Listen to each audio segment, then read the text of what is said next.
Kate was old enough to be outraged. What do they want? We've done nothing. It's not necessary to do, only to be. Fiona closed the door, then bolted it, more out of defiance than of any hope it would keep out intruders. Serena. A small, slender woman, she gripped her daughter's shoulders. She had been the favoured daughter of an indulgent father, then the adored wife of a loving husband, but Fiona was no weakling. Perhaps that was why the men in her life had given her their respect as well as their affection. Go upstairs into the nursery. Keep Malcolm and Gwen with you. Don't come out until I tell you. The valley echoed with another scream and with wild weeping. Through the window they saw the thatched roof of a cottage rise in flames. Fiona could only thank God her husband and son hadn't returned. I want to stay with you. Serena's wide green eyes overwhelmed her face, damp now with the beginnings of tears, but her mouth, the one her father called stubborn, firmed. Papa wouldn't want me to leave you alone. He would want you to do as you're told.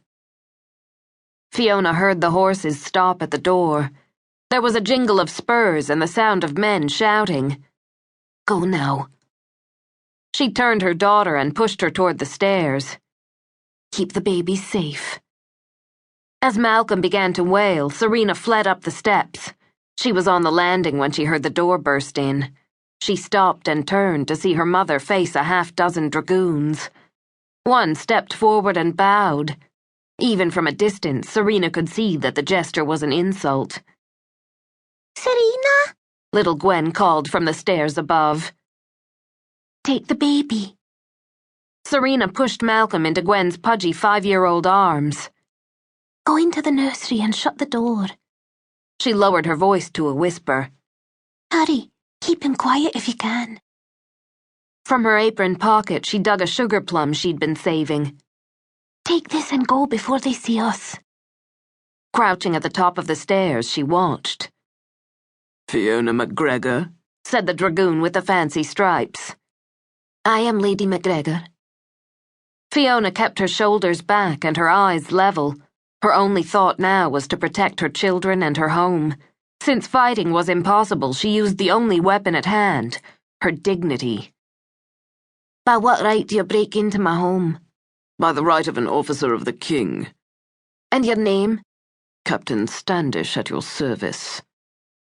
He drew off his gloves, waiting, hoping to see fear. Where is your husband, Lady MacGregor? The laird and his men are hunting.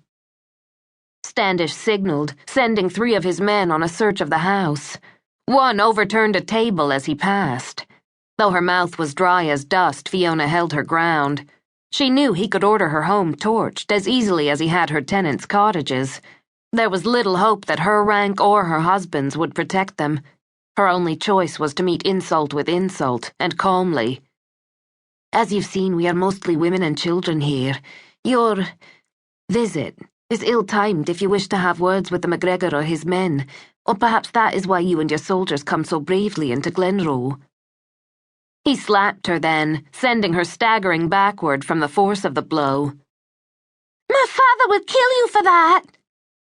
Serena flew down the stairs like a bullet and launched herself at the officer.